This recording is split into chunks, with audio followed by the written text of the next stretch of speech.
مقیم اشوروف صاحبکار و کشاورز تاجیک نیمه ماه ایول از بازداشتگاه شهر خوجند رها گردیده است. او تقریبا 2 ماه در بازداشت بود و سببش به دعوای یک میزاجش ربط داشت. قبلا هم از ریاست وزارت کارهای داخلی ولایت سوغد اطلاع داده بودند که مقیم اشوروف پیشتر از یک ساکن شهر خوجند برای فروش مغازه 4 آشانه 320,000 دلار گرفته، بعدا آن مغازه را باز به کسی دیگر فروخته است، اما مبلغ اولی را بازپس نداده است.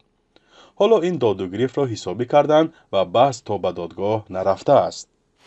همون شخصی که از بالی من عریضه کرد کمتر نافهمی شد، برای اون که برای من کمتر وقت لازم بود که همون و آدم دعواش برطرف کنم.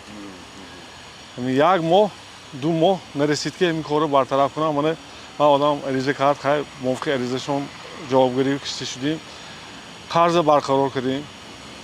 آینده با من کارامو خدا خواهد انشاءالله نقض شده رفته است، با نقض میشد. مقیم اشوروف 65 ساله میگوید بیش از 30 سال باز به تجارت و سیاحی مشغول است. از آن پیش به حیث آموزگار در مکتب‌ها کار میکرد.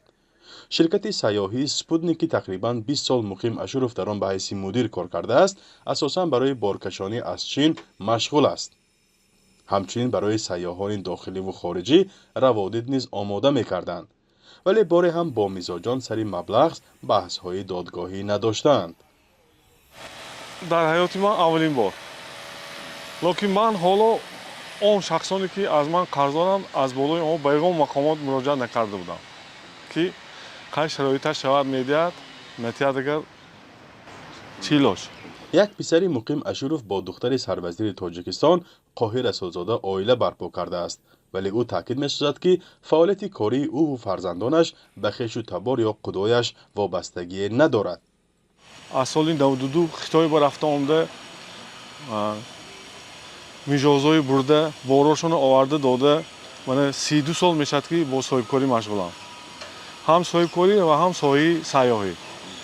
خطا نکنم ممکن است که یک 400-500 تا میجاز هم باشد در دوام همین از سال 92 تا 2010 سال من فرزندان این تجارت دادم و خودم تجارتی یک کشاورزی کردی مشغول شدم. بازداشت و رهایی مقیم اشوروف در حالی است که رسانه‌های تحقیقاتگر 2 ماه پیش مالکیت بعضی از پیوندان قاهر رسولزاده را در سوغد و دوشنبه و دبی آشکار کردند و این گزارش در شبکه‌های اجتماعی باعث به بحث‌های زیاد شد. فرزان محمدی، رادیو آزادی، شهر خوجند.